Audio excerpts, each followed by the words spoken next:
She was the punch I wasn't ready for. Her sentence a finishing blow to crack my ribs and collapse my pride.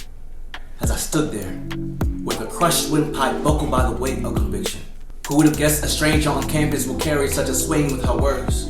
I knew she had the best intentions, but it still didn't stop the conversation from hitting my heart like a freight train. It ran me over when she told me that she loved my blog, that it was an on-time word inspiring her to chase God, but in the moment, I just wanted to hide. So I did, behind a prolonged smile and many amens. Ashamed to speak as if she could see beyond the cracks of my mask, afraid to move like it would expose what I was truly after. Cause it wasn't Jesus. If she knew what I was chasing after, she would know what came with skeletons.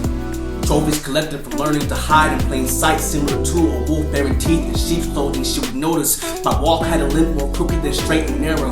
Cause while she was searching for the light, my life was shaded the way night covers sky. On a dark destination to pursue sleeping sheets with a person I could not call my own, at least it almost went that way. I didn't realize how far balancing between flesh and spirit took me, how close I was to the edge, only a few steps away from blowing smoke on my testimony. Is this what happens to people when we fall asleep? Comatose by facades, losing sight of who we're supposed to be?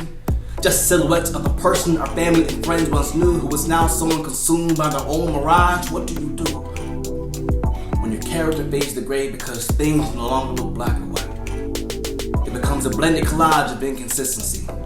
It starts to look like marking people's past actions as relevant, while asking others to erase our mistakes as we highlight our intentions. Committing the plans, then backing out last minute, then getting mad people don't give you the time of day.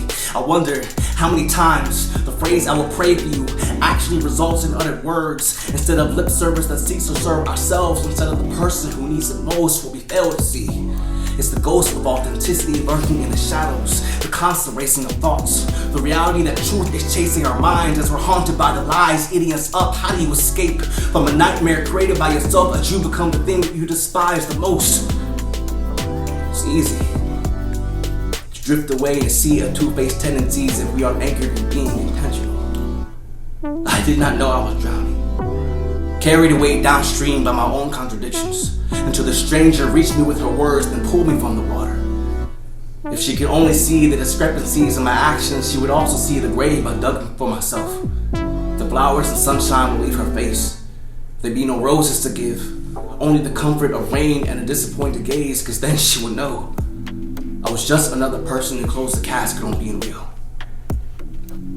But on that day I was reminded I could still feel the sun touch my skin and whisper life to my bones. That it was not too late, that I did not have to remain dead set in my ways just because it got comfortable.